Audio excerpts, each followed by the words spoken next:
Alan. 69. When I met you, I didn't know that you were a Howard Stern fan. I also was a Howard Stern fan, huge fan, loved Private Parts, listened to him. He was in Detroit. I moved to Los Angeles in 89. I used to listen to Stern when he was on the terrestrial radio.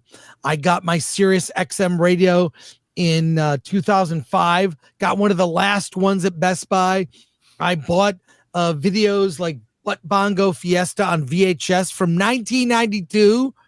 I paid too much money for a Howard Stern pay-per-view, New Year's Rotten Eve.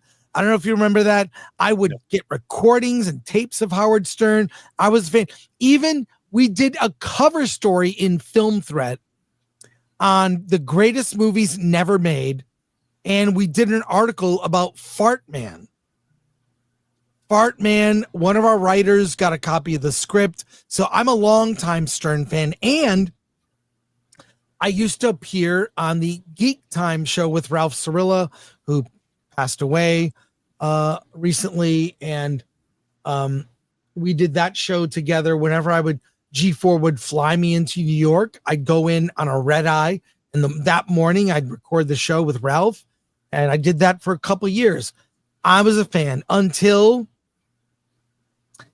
and Howard Stern, his comedy, edgy. I mean, beyond edgy, offensive.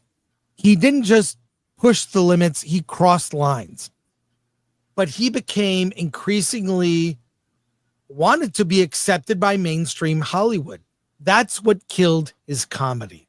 More on that later in the show. But Alan, tell me about your fandom for Howard Stern. Well, I came on board much later, 2009. I think it was just when Artie left the show.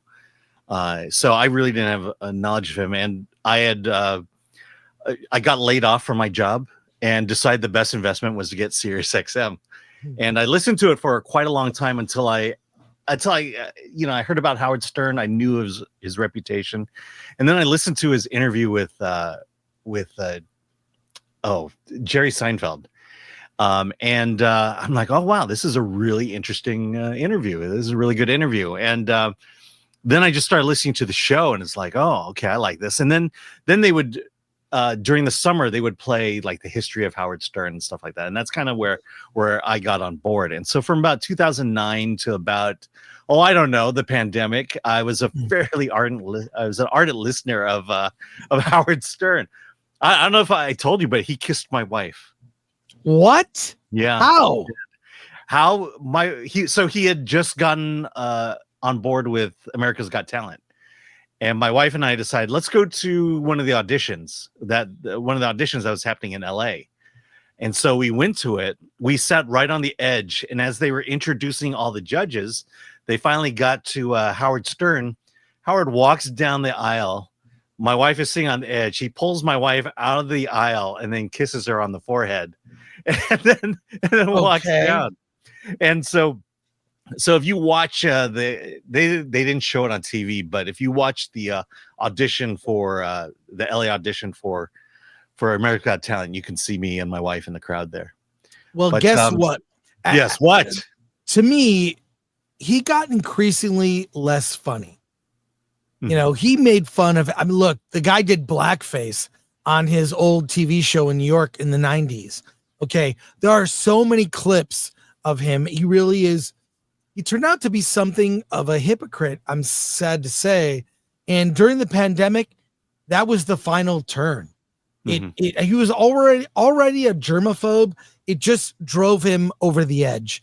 And it's from barstoolsports.com. SiriusXM has canceled the Howard Stern show. This is not confirmed.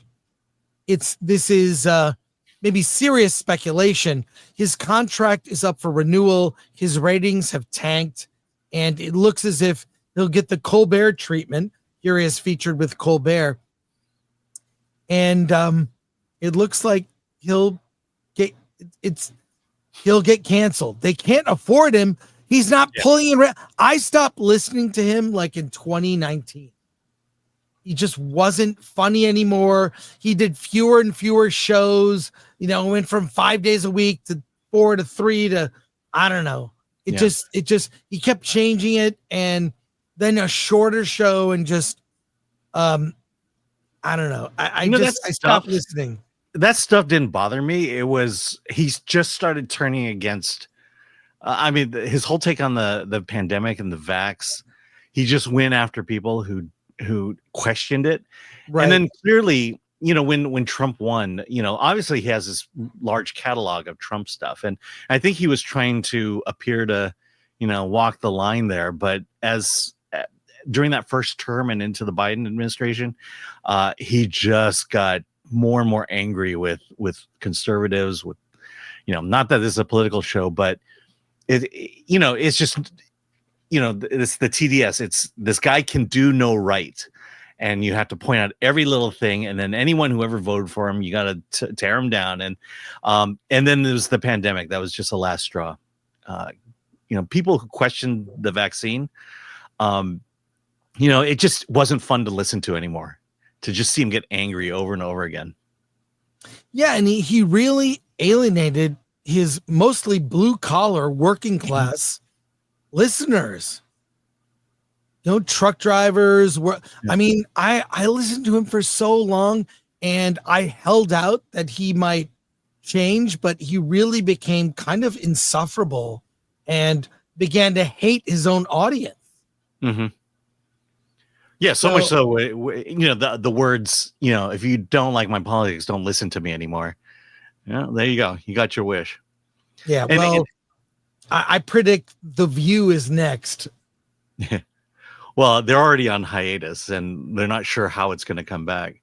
The last thing I'll say about Howard Stern is, the SiriusXM, he's the one who made it popular. He's the one who brought in listeners, and to go and finally kind of turn your back on them and, lose half your audience, to actually actively go against half your audience.